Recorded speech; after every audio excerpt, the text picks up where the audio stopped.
um prazer estar aqui. Trabalhamos 21 meses dentro do Grêmio, deu para fazer bastante coisa. Alguns resultados estão aparecendo aí de vários jogadores que a gente trouxe na época. Verdade. Hoje o time titular do Grêmio praticamente metade do que a gente trouxe na época quando nós estávamos no departamento de futebol. É verdade, a gente vai tratar desse assunto daqui a pouco também. Flávio Ordoc está na direção do Inter, representando hoje a bancada colorada aqui no programa. Obrigado, Flávio. Obrigado, Felipe, pelo convite mais uma vez. Boa tarde ao nosso torcedor colorado, Quitolina. É um prazer te conhecer, é um prazer a gente dividir a bancada. Serginho, da mesma forma. O árbitro operou o Inter ontem. Não apaga eventual problema que o time tenha tido, talvez, de uma desconcentração no primeiro tempo, mas o árbitro participou diretamente do resultado e é um ponto que vai nos fazer falta logo a seguir. Já vamos tratar desse assunto, da derrota do Inter para o América Mineiro. Sérgio Boas, teu destaque. Meu destaque é para o melhor jogador em atividade no futebol brasileiro, Everton, atacante do Grêmio. Espero que no novo ciclo da seleção brasileira não tenha panelinha. E aí, esse vai ser um capítulo à parte do programa de hoje também. Everton Cebolinha. Destaque da Central Band do Esporte, Gabriel Correia. Acho que é sobre o que o Flávio falou, né? Sobre o árbitro, a súmula, D'Alessandro. Exatamente, Felipe. Foi o que mais movimentou, né, as redes sociais ontem, logo depois da partida entre Inter e América Mineiro, a súmula do árbitro para a expulsão do capitão argentino D'Alessandro.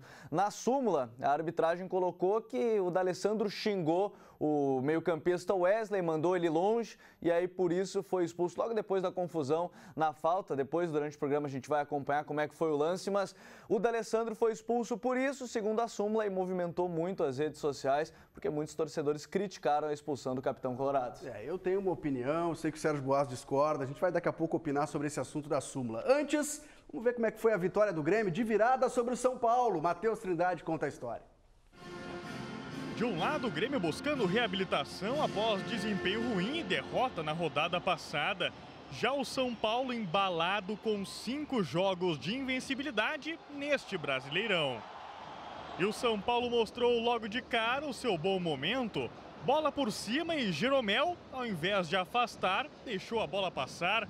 Arboleda aproveitou o vacilo e empurrou para Diego Souza abrir o placar com apenas 3 minutos de jogo. No momento que nós tomamos o gol, olhei para o Rogerinho, que é o nosso preparador físico, e falei para ele, nós vamos virar esse jogo.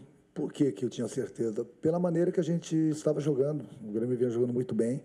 O tricolor paulista seguiu pressionando. Nenê, de fora da área, arriscou e passou perto. O Grêmio tentou responder no contra-ataque. Bola para Everton, que foi avançando. Arriscou o chute de longe, mas sem força.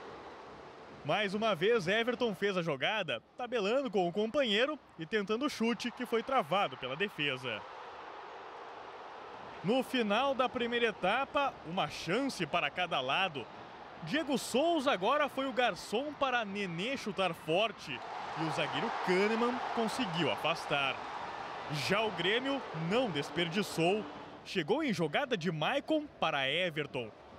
O garoto passou pela marcação do São Paulo e chutou forte no canto, empatando o placar na arena. Nós tivemos uma situação bastante clara para matar o jogo, ou não matar o jogo, mas para fazer 2-0 e aí tomamos na seguinte bola e isso por aí nos desestabilizou um pouco. O segundo tempo começou igual ao início da primeira etapa, com o São Paulo pressionando. Diego Souza dominou, girou e chutou. Marcelo Groi, atento, fez grande defesa. O Grêmio chegou mais uma vez com saída errada do São Paulo. Luan recuperou e tocou para Everton.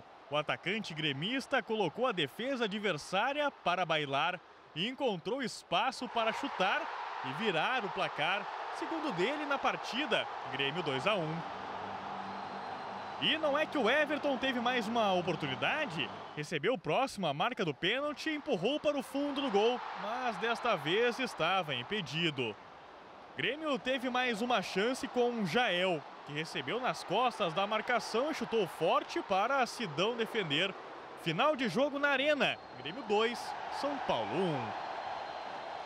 O Grêmio, que buscava a reabilitação no Campeonato Brasileiro, pois bem, conseguiu. Com a vitória diante do São Paulo, chega à 4ª colocação com 26 pontos conquistados. A equipe teve brilho, teve entrega, a gente se doou o restante do jogo para conseguir essa virada.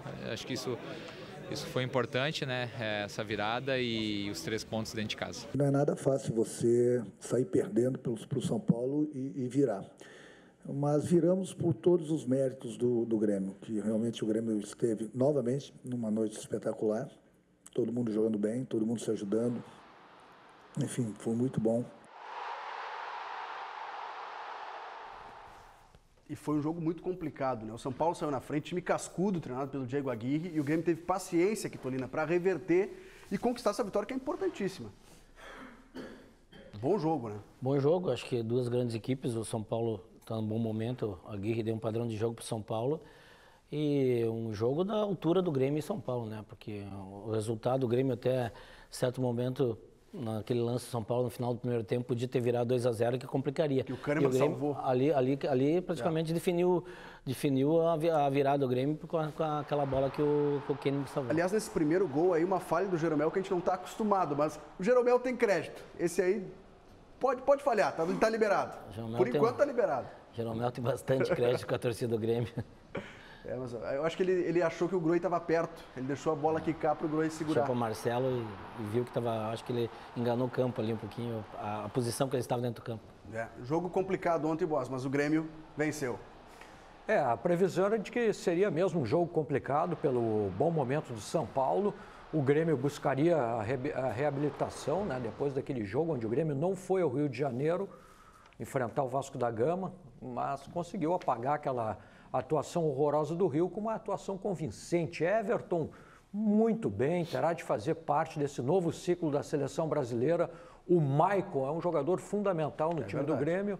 E o Kahneman também jogou muita bola, né? Você vê como o futebol é maluco, né? Porque se sai, como disse o Vitorino, se sai aquele gol no final do primeiro tempo pro São Paulo, o Grêmio vai pro vestiário com 2-0. Agora eu não entendo o Diego Aguirre. Um jogo é com Jean, o outro é com Sidão. Ele reveza goleiro e reveza zagueiro. Eu não consigo entender isso. Aliás, quando eu vi a braçadeira de capitão no braço do Sidão, nossa, o cara já é goleiro pós-era Rogério Ceni, isso é um peso.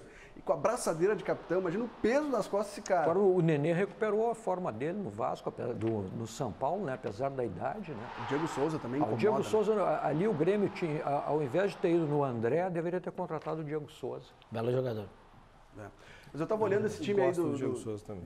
Gosto do Diego Souza? Mas veio para o Inter também. Sim, acho um bom jogador. Acho aguerrido, gosto dele. Mais uma vez um trabalho do Diego Aguirre em clube brasileiro, em que pese um pouco de receio, talvez de desconfiança com que ele é recebido pela nossa imprensa ou pela nossa torcida, de um modo geral, pelo público brasileiro. Mas o Diego Aguirre vem demonstrando já no 3º trabalho consecutivo no Brasil, né? A gente tem que olhar com cautela para ele, com carinho. Eu não sei se o São Paulo vai ser campeão, mas é um time. No Inter ele fez um bom trabalho. Mas aí o ex-presidente Vitório Pífero fez uma das barberagens do presidente Vitório Pífero que interrompeu o trabalho dele, né? Pois é, mas esse time do São Paulo, se a gente for analisar, ele é bem parecido com o que era o do Inter. Fechado, velocidade, transição rápida e traiçoeiro. Ele dá a impressão de que tu está dominando o jogo. E aí vai lá e te faz um gol. Ele tem um conceito de jogo, né? Isso que é importante. Hoje a gente vê um conceito fixo do treinador. Um goleiro num jogo, outro. Zagueiro também, isso aí que eu não revezando. Eu tenho a mesma opinião que tu. Assim, eu preferia que ele mantivesse uma definição. Mas eu respeito o trabalho dele. Mal comparando, assim, o que eu acho que aconteceu na Copa também, de a gente variar capitães, tem que ter alguém definido até para ser referente dentro de campo. Mas é a minha opinião também, dentro dessa mesma linha. Aonde o Grêmio pode chegar nesse Brasileirão, Tolina? Vai revezando daqui a pouco Copa do Brasil e Libertadores. Olha, é meio complicado avaliar agora, porque o Grêmio está com 3 competições, né, importantes. Tem aí o jogo agora contra o Flamengo, já vamos preservar jogadores contra o Chapecoense. Nós temos jogo aí contra depois os Estudiantes. Então, não dá para avaliar. Agora, os 3 campeonatos é difícil manter um padrão alto. Os 3 campeonatos, olha, não tem condições de manter o padrão lá em cima.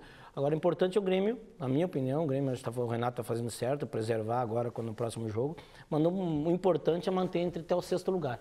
Ficar sempre ali perto do 6º lugar para ver o que acontece. Por exemplo, se caso for eliminado em uma das competições do mata-mata, tu pode recuperar depois, tem tempo para recuperar. Não pode descer muito. Mas eu acho que o Grêmio está fazendo certo e o Grêmio tem um time preparado para buscar aí a Copa Libertadores e a Copa do Brasil novamente. O problema é que o time reserva do Grêmio não ganha de ninguém nunca. Quando se reúne para jogar, ele não ganha. Isso é uma dificuldade para o Grêmio. Aí atrapalha a vida dos titulares.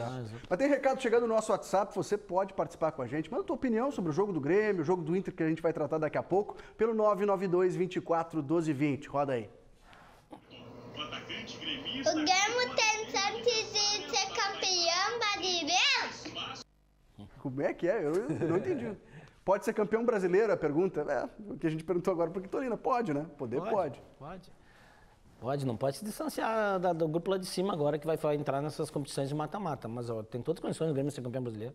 Ainda falta muito campeonato. O bolo ali está Flamengo, São Paulo, Inter, Grêmio, Inter. Eu acho que o Corinthians Eu disse Grêmio Inter porque o Grêmio hoje nos critérios está na frente do Inter. Essa briga tá bonita, né, Boa? Os pontos eles estão iguais. Então uma briga bonita, assim, Então o Inter está no páreo, o Inter tem elenco, a direção do Inter foi competente. O Atlético Mineiro está chegando dar boas opções. O Grêmio já tem um time formado há bastante tempo, tem o trabalho do Quitolina no Grêmio. Enfim, então o Atlético Mineiro. A gente já vai falar sobre o Palmeiras agora com o Filipão. Né? A sementinha que o Quitolina plantou lá atrás, com esses jogadores que estão surgindo agora, com o Everton e tal. Daqui a pouco a gente aborda esse assunto. Vamos falar do Inter, que ontem teve uma série de invencibilidade quebrada pelo América Mineiro, mas não deixa de ser uma campanha que a gente pode exaltar, né? Quinto colocado. O repórter Igor Calian conta um pouco mais sobre a vitória do América Mineiro sobre o Colorado. Os times entraram em campo em situações bem diferentes. O América na zona de rebaixamento. Mal no campeonato, tinha novidade no banco. Estreia do técnico Adilson Batista. Já o Inter chegou a BH embalado, depois da vitória contra o Ceará. 10 jogos de invencibilidade na competição e de olho no terceiro lugar. Mas o Coelhão precisou só de 5 minutos para mostrar que a diferença entre os times ficaria só na tabela. O Juninho bateu o colocado lá no ângulo. Um golaço para abrir o placar no Independência. O Inter então apostou nas jogadas aéreas. Esta aí do Leandro Damião foi a que chegou mais perto. Mas o América não sentiu o susto. E o Rui deu um passe para o Giovani, que valeu o ingresso. 2-0 América. O Inter voltou para o segundo tempo melhor. Klaus quase marcou depois da cobrança de falta do Nico Lopes. Falta de Leandro Donizete em Cuesta. Os dois levaram amarelo e começou a confusão. O Wesley pegou o D'Alessandro pelo pescoço, que acabou acertando o árbitro. Aí, os dois foram expulsos da partida e reclamação colorada. Não só não vi nada, o D'Alessandro não fazendo nada, e conversando aqui no vestiário também disse que não fez nada.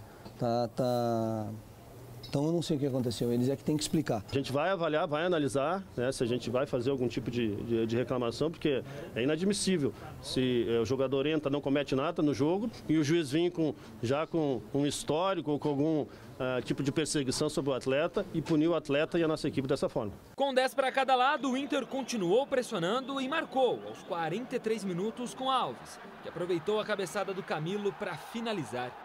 E no último lance da partida, mais polêmica. Cuesta foi até a linha de fundo e cruzou. A bola explode na mão do Aderlan. Os jogadores do Inter pediram pênalti, que não foi marcado pelo árbitro Flávio Rodrigues de Souza. E aí ficou nisso mesmo.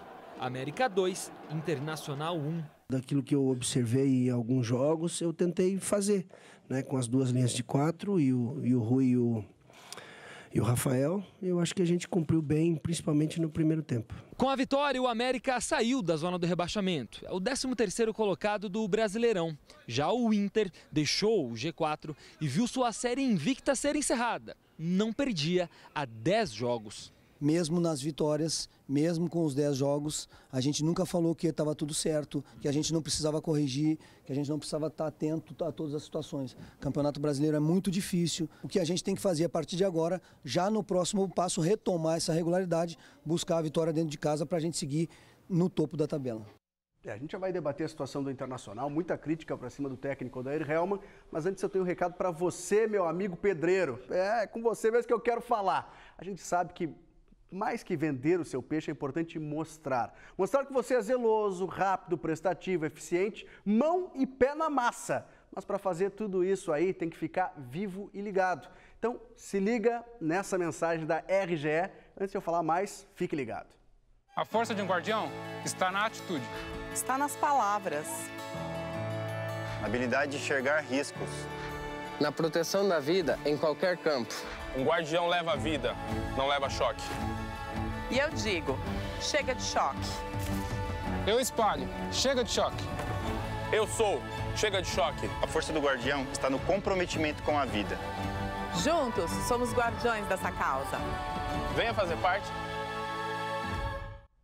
Então, parceiro, viu alguém montando andame perto da rede elétrica? Dê um chega mais, afinal o único choque que pode levar é o de realidade. Já deslogou, companheiro? Fica vivo aí, chega de choque. Barra de ferro, andaime, materiais metálicos tem que ficar longe dos fios da rede elétrica. Não vacila. Sabia que muita gente toma choque na obra quando está manuseando a barra de ferro ou extensor de pintura de costas?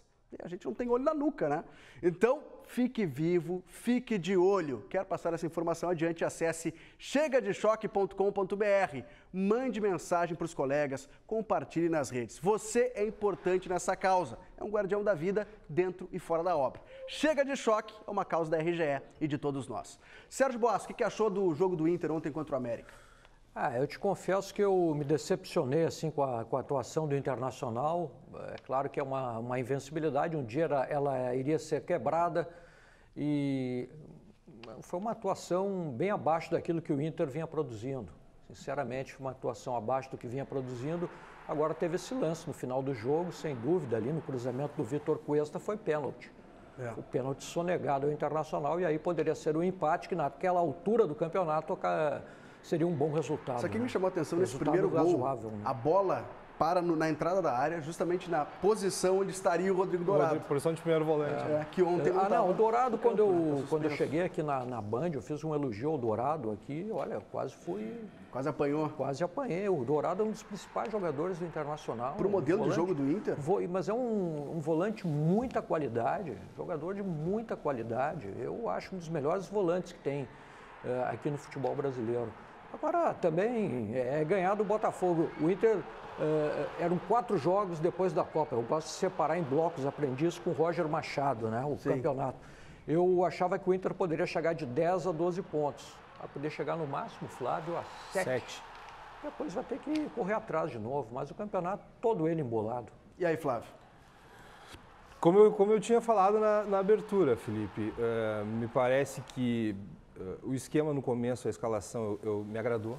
Eu devo dizer que me agradou. Eu acho que quando o Inter tem que jogar diante de um time como o América vinha da situação, em que pese o América com um treinador novo e provavelmente muito motivado em razão disso, eu acho que fez bem a escalação no começo. Eu te confesso que eu não tinha visto com todo esse temor que hoje a gente vê, principalmente repercutindo nas redes sociais.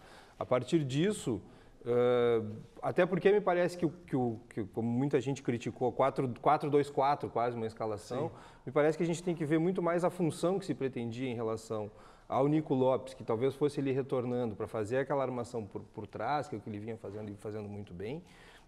Não foi uma jornada feliz, evidentemente, a gente sabe, mas quero crer também que foi só uma incompetência do árbitro e não uma má fé, uma má intenção da parte dele, primeiro expulsando o D'Alessandro e segundo, naquele erro grotesco, naquele erro bizarro, ao não dar um pênalti em favor do Inter nos últimos minutos. Em relação ao gol do Internacional, se o Camilo estava ou não impedido. Eu tenho essa dúvida também. Eu acho que o jogador do América dava condições com a perna esquerda lá na mesma linha dele, provavelmente. Acho que são situações diferentes. O pênalti, eu acho que ele não deu porque estava na casa do América, de certa forma, isso influencia. Agora o D'Alessandro é um papo para depois do intervalo. Vamos retomar ele? Depois do intervalo, D'Alessandro, e vamos falar também de Everton, aqui nos Donos da Bola. Com os Donos da Bola aqui na Band, deixa eu chamar para conversa o Marcos Quitolina, que fez parte da gestão do Grêmio, da última gestão com o Fábio Koff. E entre os jogadores que ele descobriu, um deles é o que resolveu o jogo ontem. 2 gols do Everton. Já dá para perceber que seria tudo isso, Quitolina?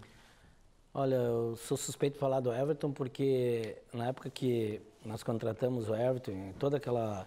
época que eu assumi a base, fazer um histórico rapidinho. Sim. Na época da base que eu assumi no final de 2012, o Dr. Fábio me chamou para assumir a base, qualquer área que eu gosto muito, já tinha trabalhado em 2010 na base.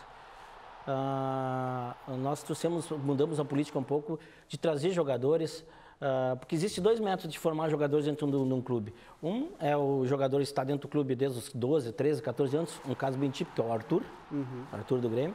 E outro é tu buscar garimpar jogadores com semi-formados, 18, 19, até o Luan, que veio com uma idade bem alta para o Grêmio.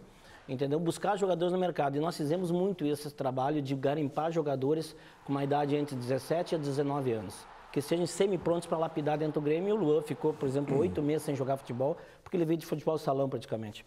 E o Everton foi descoberto num campeonato que tem no Nordeste, eu acho que é Campeonato Campina, acho que é o nome do campeonato lá, tipo uma Copa São Paulo da região, e foi descoberto o Everton. E o Everton, na minha opinião, quando o Luan subiu e começou a apresentar o futebol do Luan, eu dizia para o presidente Fábio Koff, o Grêmio vai ganhar muito mais dinheiro no Everton do que no Luan. Eu dizia porque o Everton é finalizador, o Everton tem potencial, é goleador, e o Luan é um jogador mais de meio de campo, entendeu? E deu o que deu, entre os jogadores que a gente trouxe na época, nós temos, quem trabalha no futebol, acerta e erra. Nós tivemos um percentual de acerto bastante grande nos meninos que a gente trouxe. Para numerar aí, nós temos aí os meninos de Juventude, o Ramiro, o Bressan, que está aí jogando hoje, o Alex Telles, que veio e depois foi vendido. O Wendel, lateral esquerdo. O Wendel, nós perdemos o Alex Telles, repusemos o Wendel e perdemos o Wendel depois também vendido. Então nós criamos 2 lateral dentro da mesma gestão e vendemos os 2 lateral para a Europa. E depois nós temos aí também o Wallace, que nós fizemos do Avaí, e o Everton, o Luan e mais outros jogadores. Então, acho que a gente fez um trabalho pensando dar um futuro para o Grêmio, não de imediato, mas um futuro próximo de conquistas. E é o que aconteceu. 2, 3 anos depois do Grêmio veio a ser campeão com 50% de jogadores que nós temos na época. Inclusive o Jeromel fez parte dessa lista. Conquistas, deram conquistas e deram também dinheiro aos cofres do Grêmio, que naquele momento precisava, né? Vieram fazer o futuro e o presente do inclusive, o próprio jogador de Juventude, que eu fui criticado, porque quem fez a negociação do Juventude foi criticado que eu trouxe o Quitolina foi... Eu me lembro num carnaval, foi isso que aconteceu, que eu fechei com o presidente do Emori, do Juventude. O Quitolina foi buscar jogadores em Caxias de Kombi, que nós enchemos uma Kombi de jogadores, que foi 5 jogadores. O Bressan e o Luan, o Bressan e o Ramiro renderam para o Grêmio. Custou, vou abrir os números aqui, custou para o Grêmio. Nós pagamos toda a folha de Juventude naquele campeonato gaúcho. Custou R$1,5 milhão. 5 cheques de R$300 mil, que era a folha de Juventude, que o Juventude está com uma dificuldade muito grande financeira. O Ramiro e o Bressan, somente os 2 juntos, deram R$30 milhões para o Grêmio. Tá aí. Vamos para o intervalo comercial. Tem Band Motores. Tem Band Motores esse final de semana. Não perde, hein? Na tela da Band. Polêmicas do jogo do Inter contra o América Mineiro ontem, né? O pênalti no final do jogo. A bola bateu no braço do jogador do América. E essa expulsão do Alessandro. Ordoc, a palavra é tua. Quero crer, como eu falei no começo do programa, Felipe, que foi uma má jornada do árbitro, sem uma jornada infeliz, sem nenhum tipo de má fé. Prefiro acreditar nisso. Enfim, existe aquele tipo de pessoa que a gente fala sempre que é um tanto delicado da gente lidar, que é o ruim com iniciativa. Mas a justificativa dele, Flávio, não se explica. Eu acho que o árbitro teve um dia ruim e resolveu tomar uma iniciativa para se proteger atrás de um cartão vermelho, escolheu o D'Alessandro em razão do histórico do D'Alessandro, o que aí sim me pareceria muito ruim, muito desagradável dentro do contexto, principalmente porque o D'Alessandro é um jogador que estava há 9 minutos em campo e já tinha dado 2 ou 3 passes com a característica dele, colocando os nossos atacantes ali em situação de gol e eu espero que isso não tenha perturbado de alguma forma o árbitro. A gente está no finalzinho do programa, eu quero a opinião do Boss, porque eu não concordo com a expulsão, Boss. A justificativa é que ele xingou o jogador do América, mas isso acontece toda hora. Tô contigo. Pô, Boss, aí tu me derruba. Por quê? Porque eu achei que tu tinha discordado de mim. Não, eu discordei lá, mas agora tô contigo aqui. Sensacional. Porque agora tô revendo o lance. Por que não mudar? Não vou ser coisa boa, tá certo? Não, agora tô vendo o lance, eu achei o árbitro desconcentrado ali naquele bolo de jogadores, não tem por que duvidar das coisas, embora eu sei que o D'Alessandro, às vezes, ele complica mesmo, mas ali parece que não tem nada a ver. Gente, Quitolina, obrigado por ter vindo. Obrigado, Felipe. Obrigado pelo convite. Prazer estar aqui, Flávio, Serginho. Valeu, Quitolina. Valeu, Flávio. E foi muito pênalti, hein? E foi muito pênalti. Para mim também foi pênalti. Olha aí, ó, viu? Felipe, obrigado mais uma vez pelo convite. Domingo é dia de Colorado no Beira-Rio. Esperamos todos os colorados lá, às 4h contra o Botafogo, para retomar o caminho de vitórias. Ficamos por aqui, voltamos segunda-feira, 12h30. Aquele abraço.